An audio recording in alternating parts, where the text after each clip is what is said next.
Mireya, POV. Hangga't maaari, gusto ni Mireya na iwasan si Feliz. Kaya lang sadyang makulit ang babaeng yun. Isang buwan na mabilis na lumipas at kasalukuyan siyang nakatayo dito sa may gilid ng pool. Nang bigla na lang siyang lapitan ni Feliz.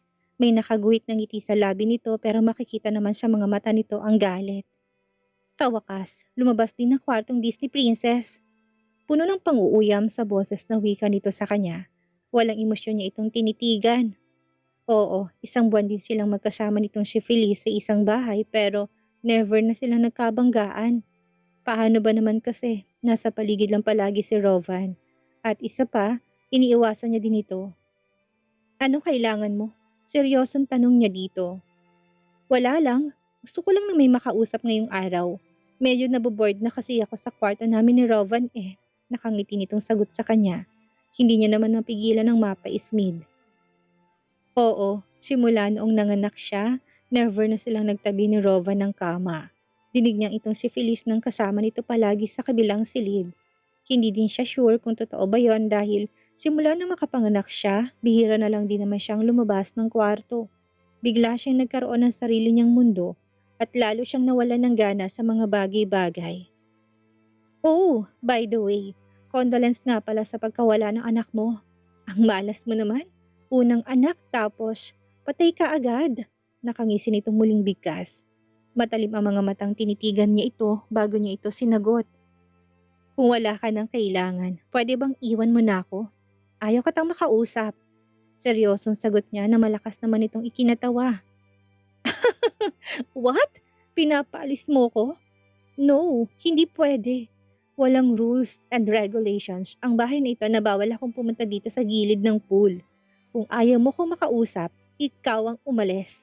Nanguuyam ang tono na boses na sagot nito sa kanya.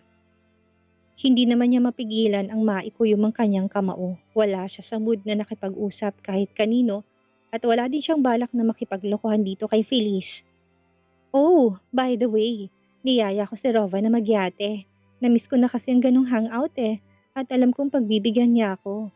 Kung sakaling yayayain ka niya na sumama sa amin, huwag kang papayag ha. Moment namin yun, at bawal ang kabit sa escapade namin yun. Nakangisi nitong wika. Hindi niya na mapigilan ng mariin na maipikit ang kanyang mga mata. Pigil niya din ang sarili niya na patulan nitong si Feliz. Imbis na gusto niya pang magpahangin dito sa labas, wala na siyang nagawa pa kung hindi ang magpasya na lang na umalis na. Kaya lang, bago pa siya nakaalis, nahawakan siya ni Feliz sa kanyang kamay at ang sunod niyang nakita ay ang pagkahulog nito sa pool. Nagulat siya sa bilis na mga nangyari at kasabay naman ng biglang pagdating ni Rovan. Nakita niya pa nga kung paano tumalon si Rovan ng pool para tulungan si Feliz na akmang malulunod na. Tulala naman siyang tinitingnan ng mga eksena na nagaganap sa harapan niya kasabay ng kanyang pagluha. Nagsiselos siya lalo nang makita niya kung paano kargahin ni Rovan si Feliz paahon ng pool at buong pag-iingat na ibinaba. Nang tuluyang maibaba na ni Rovan si Feliz, umiyak itong mabilis na yumapos kay Rovan bago nagsalita. Rovan, nakakatakot si Mireya. Nakita mo ba? Tinulak niya ako sa pool. Umiiyak nitong wika na labis na ikinagulat. Hindi niya akalain na pagbibintangan siya ni Feliz. Hindi niya yun ginawa at never niya yung gagawin. Lalo na't alam niya nagdadalang tao to. Naniwala yata si Rovan sa sinabi ni Feliz dahil mabilis siya nitong binalingan ng tingin. Nalilisik ang mga matang tumitig sa kanya at mabilis na kumalas sa pagkakayakap kay Feliz at naglakad palapit sa kanya. Hindi niya napaghandaan at nagulat na lang siya na bigla na lang tumama ang palad nito sa kanyang pisngi. Sa lakas noon, feeling niya sandali siyang nabingi. What have you done, Mireya? You're vicious. Wala ka na bang alam na matinong gawin sa bahay na to? Galit na sigaw nito sa kanya. Hindi niya naman mapigilan ang maluha. Mas masakit pa sa sampal na natamo niya kay Rovan ang salitang namutawi sa labi nito. Plus, sa isang iglap lang bigla itong naniwala sa sinabi ni Feliz. Ito ang kauna-unahang pagkakataon na sinaktan siya ni Rovan. Physically kaya wala sa sariling napaatras siya. Naiiyak na tinitigan niya ito bago siya nagmadaling tumalikod at patakbong pumasok sa loob ng bahay. Wala na siyang balak na ipagtanggol ng sarili niya, lalo na't nasaktan na siya. Wala rin namang kwenta, lalo na't ngayon pa lang alam niya nang kayang-kaya palang paikutin ni Feliz si Rovan. Ma'am, pinatawag po kayo ni sir. Kakain na daw po ng lunch. Kasalukuyan nagmumukmuk na naman si Maria sa loob ng kwarto nang biglang dumating si Manang. Niyayaya siya nitong bumaba ng dining area para daw kumain. Pero wala siyang balak. Lalo na at ayaw niyang makita sila Feliz at Rovan. Pagkatapos ng mga nangyari kanina, unti-unti na siyang nawalan ng gana sa lahat. Lalong naghimagsik ang galit sa puso niya. Hindi basta siya nakakalimot, lalo na't nagawa siyang sampalin ni Rovan kanina, gayong wala naman siyang nagawang kasalanan.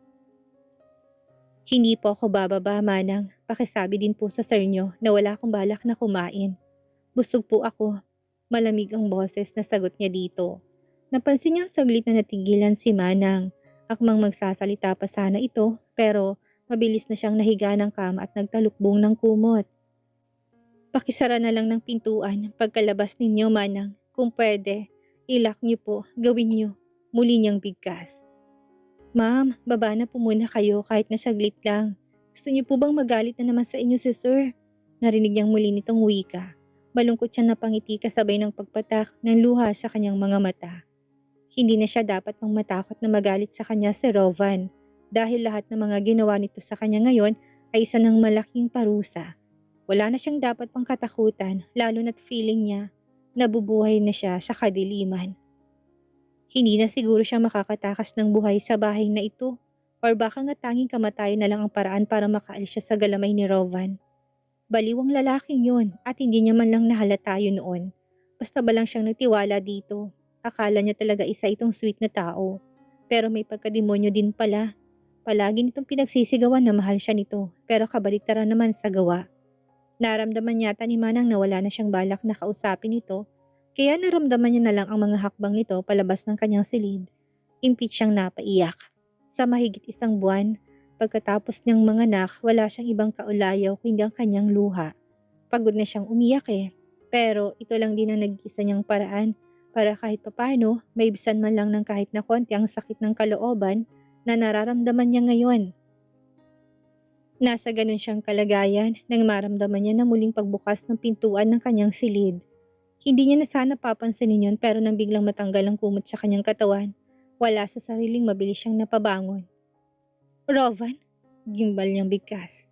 Nakaramdam siya ng matinding takot dito, lalo nang mapansin niyang nanilisik nitong mga mata. Anong iniiyak-iyak mo dyan? Naaalala mo na naman siya? Si Jonas? Galit nitong tanong sa kanya. Nagulat man sa binintang nito ay nawalang katotohanan. Wala naman siyang balak na i-correct ito. Isipin na lang nitong mga gusto nitong isipin. Wala na siyang pakialam pa. Maayos kitang pinatawag kay Manang para kumain ng lunch. Pero what is this, Mireya?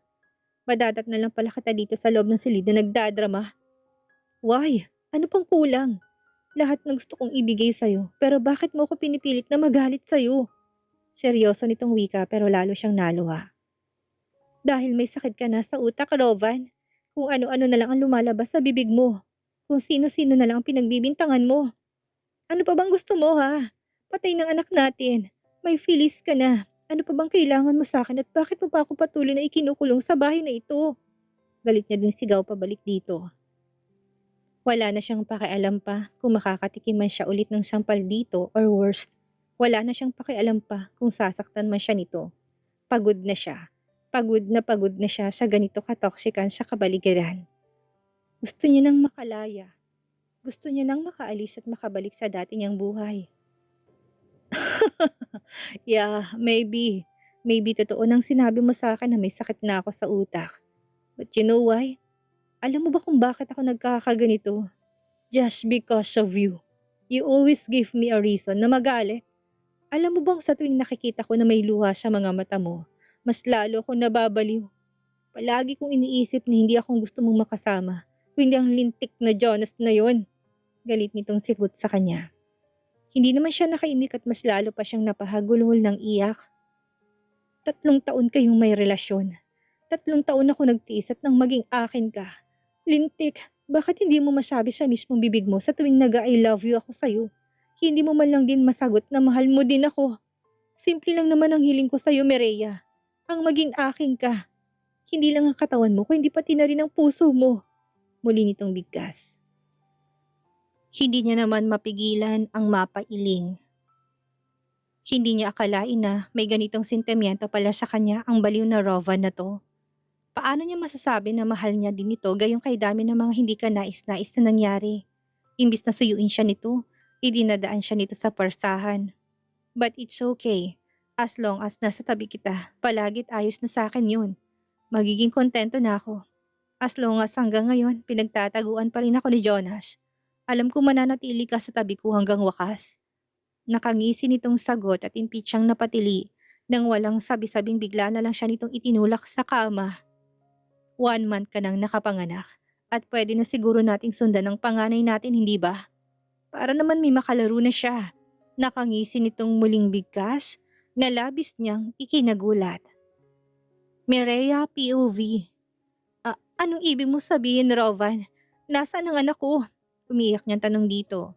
Ang huling katagang binitawan nito kanina ay nagbibigay sa kanya ng malaking katanungan sa isipan niya kung talaga bang namatay ang bata sa kanyang panganganak.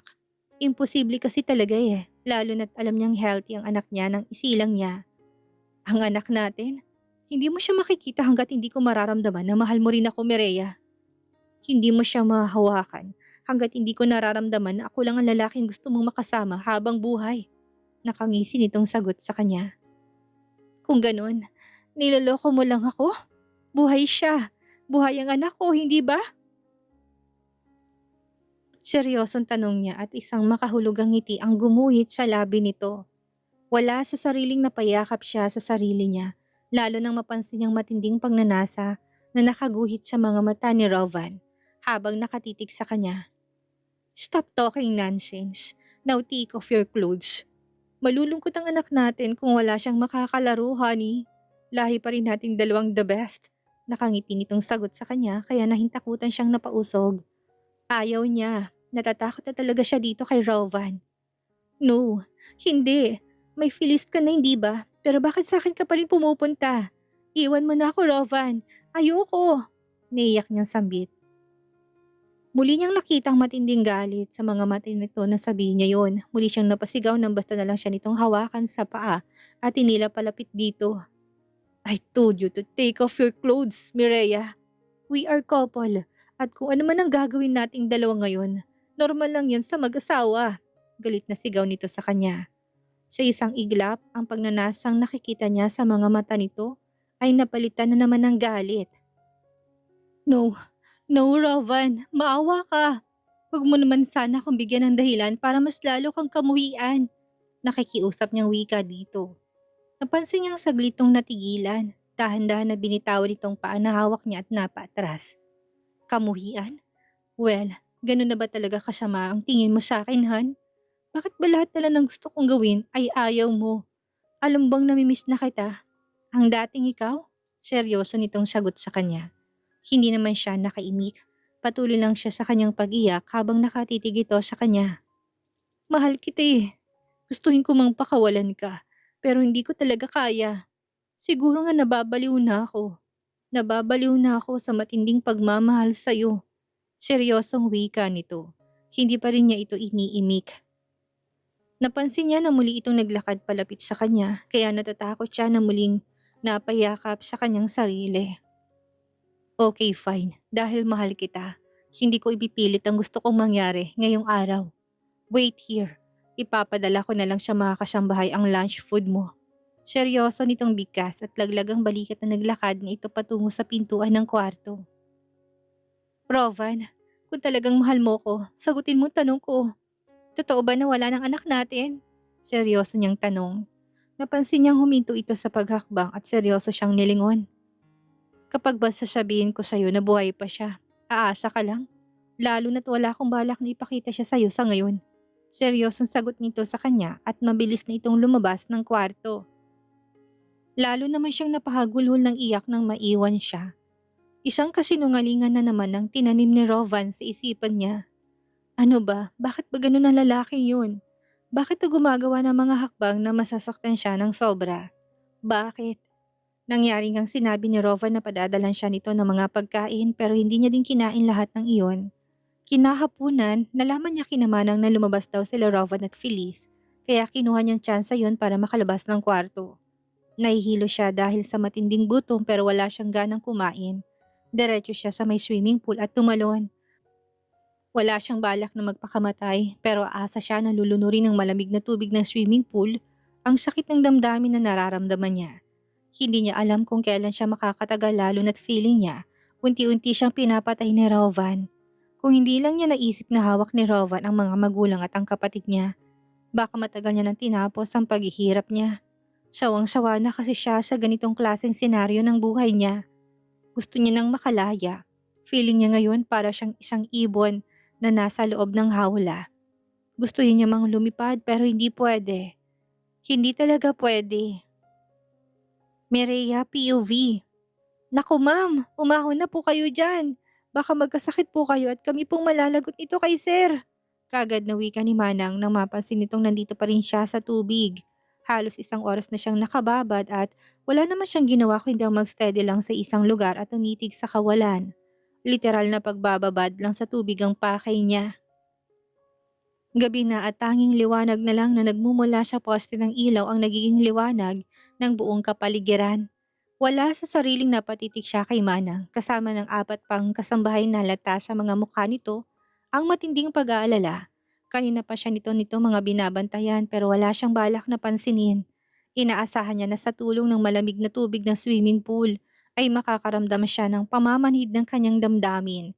Pero hindi pala. Hindi man lang nabawasan ng kahit na konti ang sakit na nararamdaman ng kalooban niya.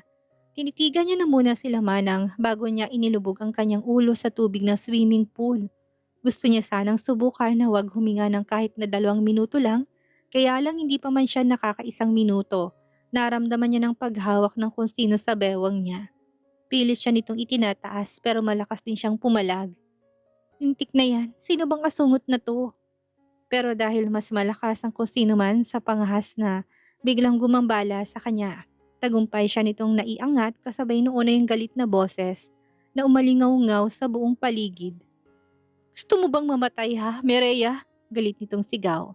Napahilamos na muna siya ng kanyang muka bago niya idinilat ang kanyang mga mata. At mas lalo siyang nagulat nang sumalubong sa paningin niya ang galit na namang mukha ni Rovan. Talagang lahat gagawin mo para lang matakasan ako. Muli nitong bigkas. Ramdam niya sa boses nito ang matinding pagkadismaya.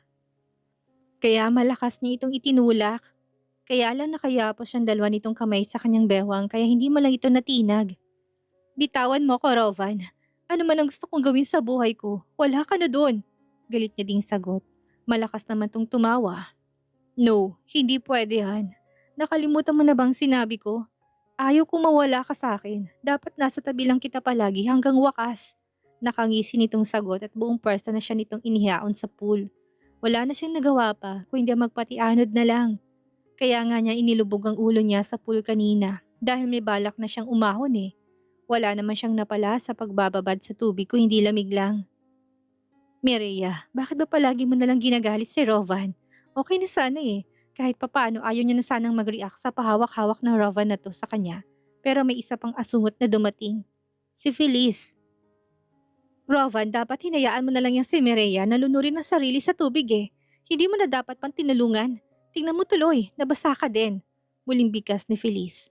Naramdaman ni Mireya ang buong pag-iingat na pagbaba ni Rovan sa kanya sa isa sa mga bench. Dito lang din sa may gilid ng swimming pool. Kaagad din itong binalabal sa kanyang isang makapal na tuwalya para siguro hindi siya lamigin. Sa ginawa yung ni Rovan ay hindi niya kayang makaramdam ng tuwa. Lalo na't nandito lang din sa harap nila si Feliz na walang ibang ginawa kung hindi ang sumulsol ng sumulsol. Demonyita talagang Feliz na to. Kung gusto niyang mamatay, hayaan na lang dapat eh. Wala naman siyang ambag sa bahay na to kundi... Hindi na nituloy pang sasabihin ni Feliz na bigla na lang tumayo sa Rovan at galit itong sinigawan. Shut up! Pwede ba itiko mo na yung bibig mo? Nakakarindi ka na kasi eh. Hindi naman mapigilan ni Mireya ang mapangiti. Sa kauna-unahang pagkakataon, gusto niyang tumawa ng tunay. Lalo nang makita niyang biglang pag-asim ng ekspresyon ng mukha ni Feliz. Galitong tumitik sa kanya kaya naman binigyan niya ito ng finger you sign. Hindi pa siya nakakabawi sa ginawa nitong pangbibintang sa kanya kanina. Tinulak niya ito sa pool. Hindi siya basta-bastang nakakalimot kaya kukuha siya ng pagkakataon para makaganti sa babaeng ito. Pero Rovan, hindi ka dapat sa akin magalit. Wala naman akong ginagawang masama eh. Masyado ka nang ginagalit ng babaeng yan at dapat hayaan mo na lang siyang makaalis. Muling wika ni Feliz. Ayaw talaga magpaawat at pati siya nagulat na lang din na bigla na lang tong sampalin ni Rovan. Malakas yon at masamak na mas malakas pa sa pagkakasampal sa kanya ni Rovan kaninang umaga. Halos matumba kasi si Feliz eh. Kagading bumakat ang palad ni Rovan sa pisngin to. I said shut up! Wag mo kong tuturuan kung anong gagawin ko. Lalong-lalo na pagdating kay Maria. Galit na sigaw ni Rovan dito. Hindi naman mapigilan ni Maria ang mapaismid. Pigil niya din ang sarili niya na tumayo at itulak sa pool si Feliz para magkatotoo ng pagsisinungaling nito na itinulak niya daw ito sa pool kaninang umaga. Go to your room at hindi ka pwedeng lumabas hanggat hindi ko sinasabi. Muling sigaw ni Rovan dito kaya naluluhang napatas si Feliz. Halata din ang takot sa mga mata nito. Kahit naman papaano, may nakapa siyang konting saya sa puso niya. Hindi pa man natatapos ang araw masaya na siya na kahit papaano, nakabawi siya kay Feliz.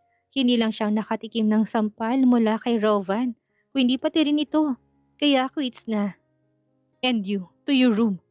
Balita ako hindi mo daw kinain ang lunch food mo. Nainakyat sa'yo kanina ng mga kasambahay. Pagkaalis ni Feliz, siya naman ang pinagbalingan ng tingin ni Rovan. Hindi na din siya pumalagpa nang bigla na lang siya nitong buhatin at mabilis ang hakbang na naglakad ito patungo sa loob ng bahay.